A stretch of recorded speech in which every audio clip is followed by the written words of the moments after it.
Breakfast of champions. What's the difference between eating less food and eating no food? Well, let's look at two different situations. In 1944, a study called the Minnesota Starvation Experiment was conducted and was designed to understand the effects of caloric restriction on the body in order to gain some knowledge that would help people starving in the aftermath of World War II. 36 healthy men with an average height of 178 centimeters, about 5'10", and an average weight of 69.3 kilograms or 153 pounds were selected. For 3 months, they ate a diet of 3,200 calories per day. Then, for 6 months, they ate only 1,570 calories. However, caloric intake was adjusted to attempt to have the men lose 1.1 kilograms per week, meaning some men got less than 1,000 calories per day. The foods given were high in carbohydrates, things like potatoes, turnips, bread, and macaroni. Meat and dairy products were rarely given. During the 6 months, the men experienced profound physical and psychological changes. Everyone complained that they were too cold. One subject talked about having to wear a sweater in July on a sunny day.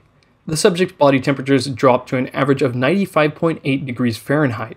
Physical endurance dropped by half, and strength showed a 21% decrease. The men experienced a complete lack of interest in everything except for food, which they were obsessed with. They were plagued with constant and intense hunger.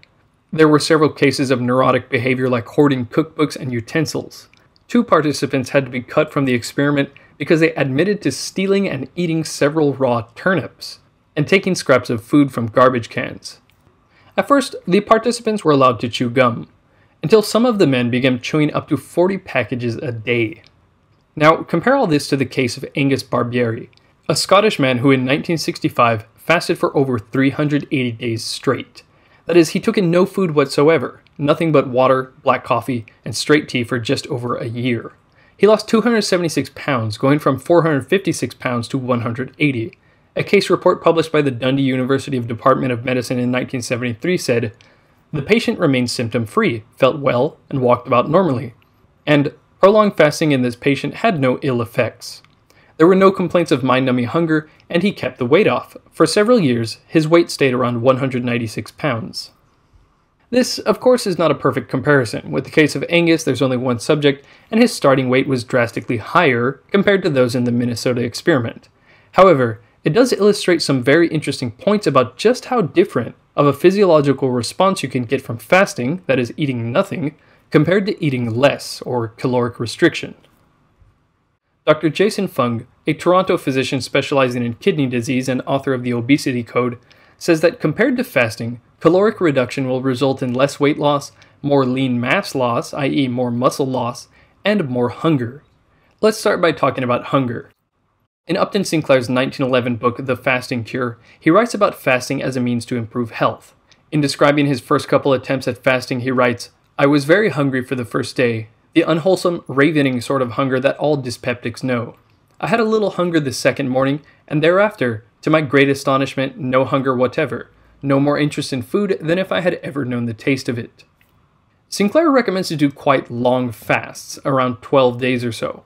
In a section addressing concerns about fasting, he writes, "Several people have asked me if it would not be better for them to eat very lightly instead of fasting, or to content themselves with fasts of 2 or 3 days at frequent intervals. My reply to that is I find it very much harder to do that, because all the trouble in the fast occurs during the first 2 or 3 days. It is during those days that you are hungry." Then he says, "Perhaps it might be a good thing to eat very lightly of fruit, instead of taking an absolute fast. The only trouble is that I cannot do it. Again and again I have tried, but always with the same result. The light meals are just enough to keep me ravenously hungry." In the book he says you will know when you should finish fasting because your hunger will return. He quotes a letter he received from a 72-year-old man saying, "After fasting 28 days, I began to be hungry, and broke my fast with a little grape juice, followed the next day with tomatoes, and later with vegetable soup." He quotes several other letters he received from his readers, and this disappearance and reappearance of hunger is a common theme. Everyone who wrote to him fasted for at least 10 days, saying they only broke their fast when hunger returned. This phenomenon runs contrary to the idea that one would get hungrier and hungrier as long as they don't eat. However, most people have experienced for themselves that this is not the case. Some will find that they are not hungry at all in the morning, or at least they are not as hungry as they are for lunch or dinner. But unless you are eating in your sleep, the morning is when you have gone the longest without food.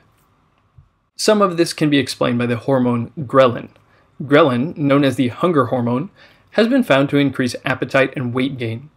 A study at the Medical University of Vienna looked at patients participating in a 33-hour fast. Their ghrelin levels were checked every 20 minutes. Here's how the levels changed over time. What's interesting is ghrelin is lowest at 9 a.m., which is when they have gone the longest without eating.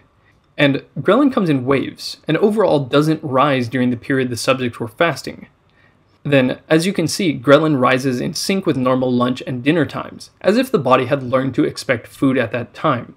However, that ghrelin rise spontaneously decreases after 2 hours without food. I've experienced this kind of spontaneous decrease in hunger myself many times when I was working as a consultant. Lunchtime would come and I would be hungry, but I was too busy to eat, so I just kept working. Pretty quickly, I forgot about eating and wasn't particularly hungry until dinner time. This is very helpful to keep in mind if you are doing a long fast or even if you're starting intermittent fasting. You're going to get annoying waves of hunger, especially around the times you usually eat. But it won't get worse. The hunger will simply go away if you are patient. Another study concerning ghrelin was done at Aarhus University Hospital in Denmark, and it shows what happens if you do a longer fast. They looked at the ghrelin levels of 33 subjects who fasted for 84 hours. So, did they get increasingly hungrier throughout the fasting period? Well, no. Their ghrelin followed similar rhythms each day, but it actually decreased the longer they fasted. Going longer without food actually made them less hungry. This gives credence to what Upton Sinclair and his readers said about hunger disappearing after the first 3 days of fasting. I've done a couple 5- and 6-day fasts in the past myself, and this indeed was the case. Actually, I did a 4-day fast last week, and again, the 4th day was when I had the least hunger. Another thing that may be contributing to this phenomenon is that you are entering ketosis. Ketosis is a physiological state where your metabolism switches to using primarily fat for energy. For this reason, ketosis is popular as a weight loss method, but it has many other benefits, including better physical and mental efficiency. Ketosis occurs when you restrict carbohydrates down to 50 grams or less, and you don't eat too much protein. Everyone's body is a bit different, so you might have to eat even less carbohydrate or may have room for more. But the recommended ratio of a ketogenic diet is to get 5% of your calories from carbs, 25% from protein, and 75% from good fat.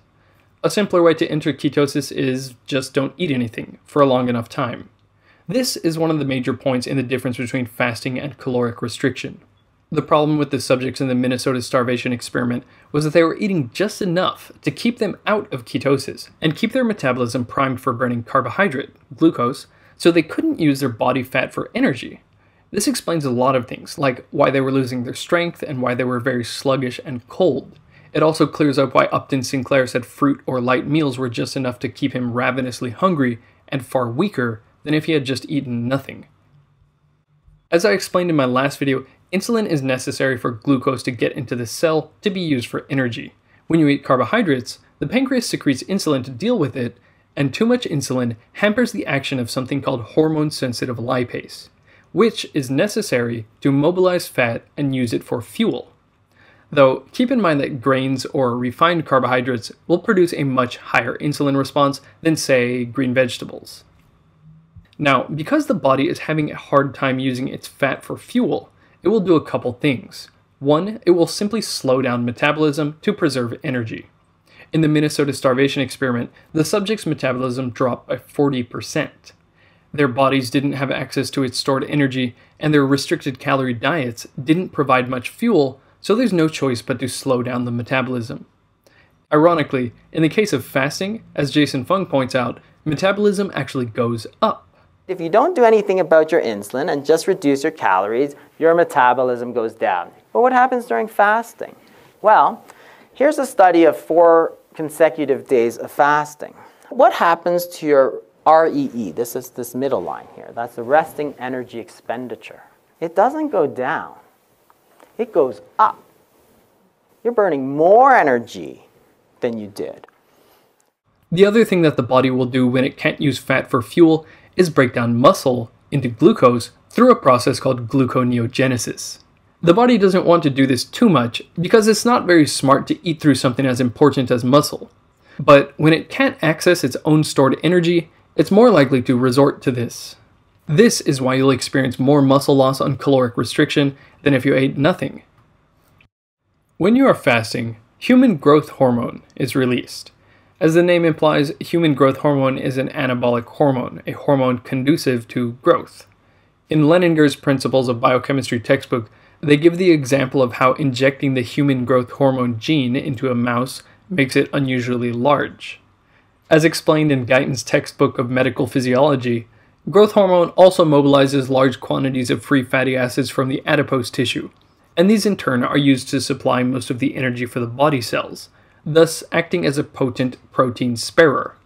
That is, human growth hormone is protecting your muscles from breaking down. The study I referred to earlier about subjects undergoing an 84-hour fast shows that growth hormone rises significantly after the second day of fasting.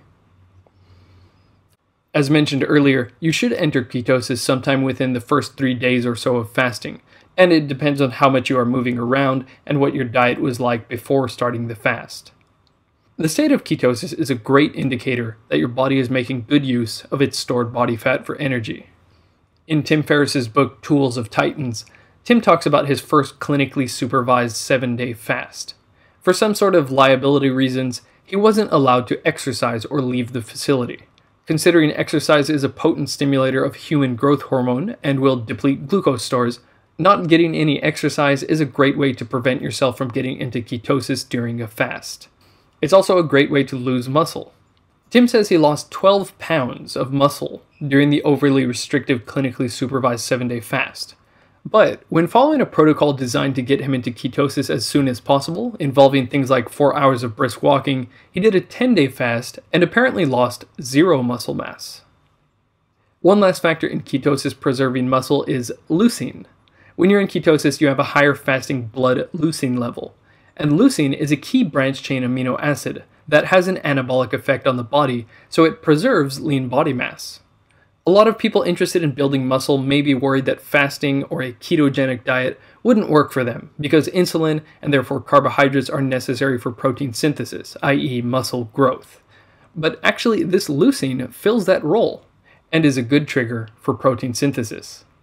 So, just to sum all this up, compared to a conventional calorie-restricted diet, fasting means you lose more weight in the form of fat, you keep more muscle, you have more energy, and you're less hungry.